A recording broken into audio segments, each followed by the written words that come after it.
안녕하세요. 종려 목사입니다. 9월 23일 말씀 묵상 함께 하겠습니다. 열왕기하 11장 1절에서 21절의 말씀입니다. 북이스라엘이 예후의 반역으로 인해서 왕이 죽고 예후가 왕이 됩니다. 왕이 된 예후는 북이스라엘의 바알의 신전들을 다 파괴합니다. 그리고 아합 가문의 왕족들을 모두 다 죽입니다. 하나님이 예후를 통해서 북이스라엘을 정화하시는 것입니다. 다시 하나님의 백성으로 회복하시는 것입니다. 그렇게 북이스라엘이 예후를 통해서 하나님의 개혁의 과정이 이루어질 때 남유다는 아하샤 왕이 죽고 아하샤 왕의 어머니이자 아합 가문의 딸이었던 아달랴가 정권을 잡게 됩니다.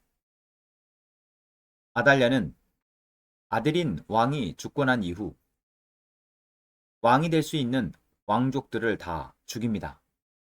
자신이 왕권을 잡고 그 나라를 다스리려 하는 것입니다. 그래서 모든 왕족들이 다 세례되었는데 여호람 왕의 딸이며 아하샤의 누이인 여호세바, 이 여호세바가 아하샤의 아들 요아스를 몰래 빼냅니다. 이때 요아스는 태어난 지 얼마 되진 않은 때입니다.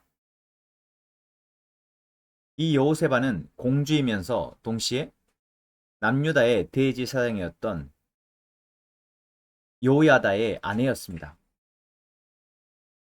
그래서 요아스 왕자를 구한 여호세바는 아달랴 왕의 손길이 닿지 않는 하나님의 성전에 요아스를 숨깁니다. 6해 동안 성전에서 숨어 지냈으며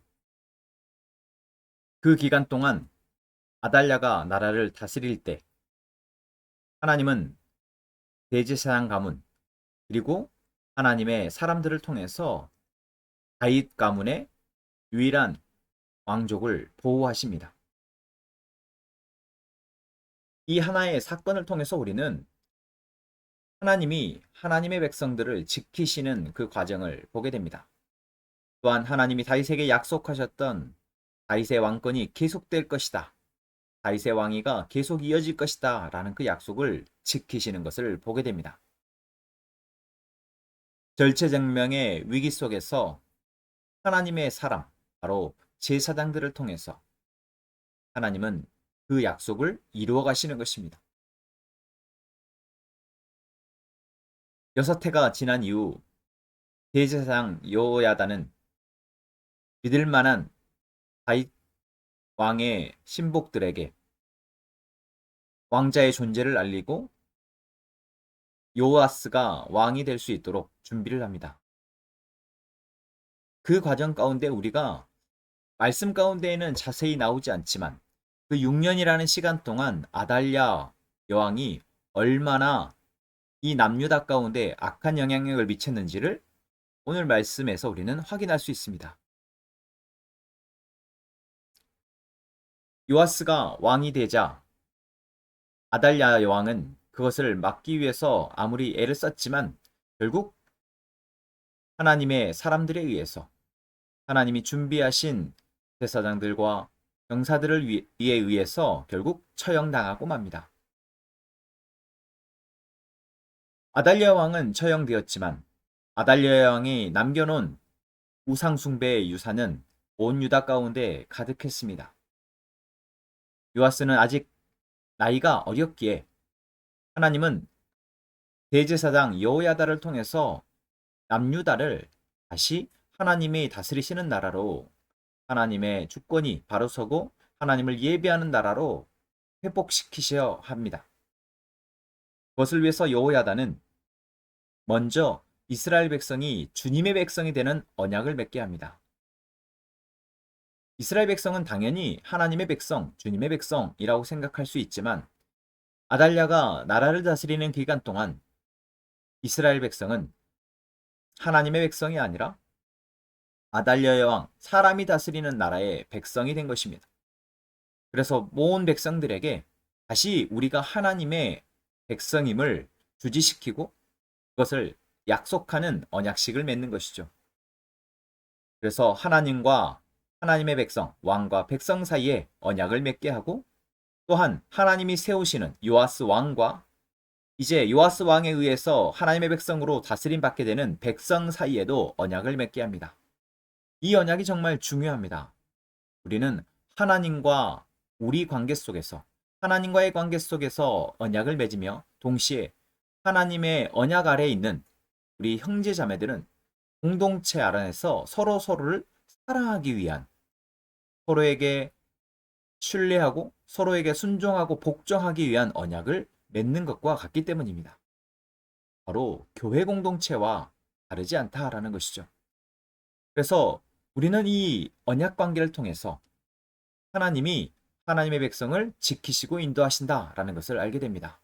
바로 여호야다 제사장은 그것을 위해서 바로 이 언약식을 맺게 되는 것이죠. 그리고 그 언약 이후에 이제 여호야다는 이 하나님의 백성들이 온전히 하나님을 섬길 수 있도록 우상의 잔재들을 제거합니다. 남유다 가운데 있는 바알의 신절들을 다 허물고 그 제단들을 뒤엎고 신상들을 부수게 되는 것이죠. 이 과정은 무엇을 위한 과정입니까? 우리가 하나님의 백성으로서 살아가는데 장애가 되고 방해가 되는 요소들, 그것들을 제거하는 것입니다. 가만히 놔두면 당장에 우리가 언약을 맺고 난 이후에는 우리는 하나님을 섬깁니다 말하고 왔지만 그것이 우리 주변에 그대로 있으면 어느 순간 우리는 물들게 되기 때문입니다. 이것이 우리가 하나님의 백성, 하나님의 공동체로서 삶을 살아갈 때 중요한 부분입니다. 우리 옆에 우리가 유혹받을 수 있고 넘어질 수 있는 요소들이 여전히 그대로 남겨져 있다면 그것은 어느 순간 우리를 무너뜨리게 됩니다. 하나님은 그래서 우상에 대해서 진멸하라 말씀하십니다. 그것이 진멸되지 않으면 우리가 아직 온전히 하나님을 섬기는데 부족한 상태일 때 우리는 쉽게 넘어질 수 있기 때문입니다. 오늘 말씀 속에서 우리는 하나님이 온갖 위기 속에서도 하나님의 약속을 통해서 하나님의 백성을 지키심을 확인하였습니다. 또한 하나님의 백성으로서 우리가 이제 하나님께 대하여 언약 관계를 맺고 하나님만을 섬길 것을 우리는 하나님의 온전한 백성이며 하나님만이 우리의 왕이 되심을 고백하는 것을 또한 우리는 말씀을 통해서 확인합니다. 그리고 하나님의 백성이 된 서로가 서로에 대한 순종과 복종의 약속, 서로를 사랑하기 위한 약속을 맺고 이제 그 약속을 지켜나갈 때 우리가 하나님의 백성으로서 은혜를 누린다라는 것 또한 확인합니다. 여러분, 오늘 우리는 그렇게 또 한 주를 살아가게 됩니다. 우리가 하나님과 온전한 언약 관계에 있는지 돌아봅시다.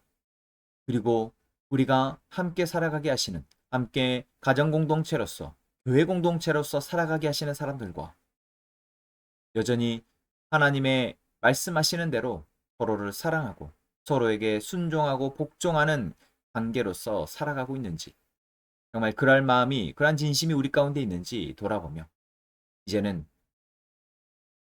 그것들을 하나님께서 지켜달라고 기도하는 저희가 되었으면 좋겠습니다. 또한 우리 가운데 우리를 넘어뜨릴 수 있는 많은 요소들이 보여진다면 그것들을 단호하게 제거하고 그것들과 구별되어 살아가는 저희가 될 수 있도록 또한 하나님께 기도하는 이 시간 되기를 원합니다. 기도하겠습니다. 하나님, 오늘 우리는 하나님의 약속을 붙들고 살아가기를 원합니다.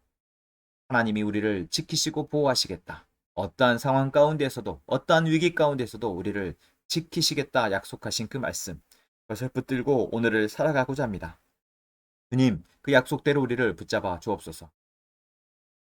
우리가 하나님과의 관계를 언약의 관계로 믿고 이 약속을 지켜나가는 그 약속의 책임을 다하는 저희가 되게 하여 주옵소서. 우리를 흔들려 하는 요소들이 있다면 발견하게 하시고 제거하여 온전히 하나님 앞에 거룩한 백성으로 살아가는 저희가 되게 하여 주옵소서. 예수님의 이름으로 기도합니다. 아멘.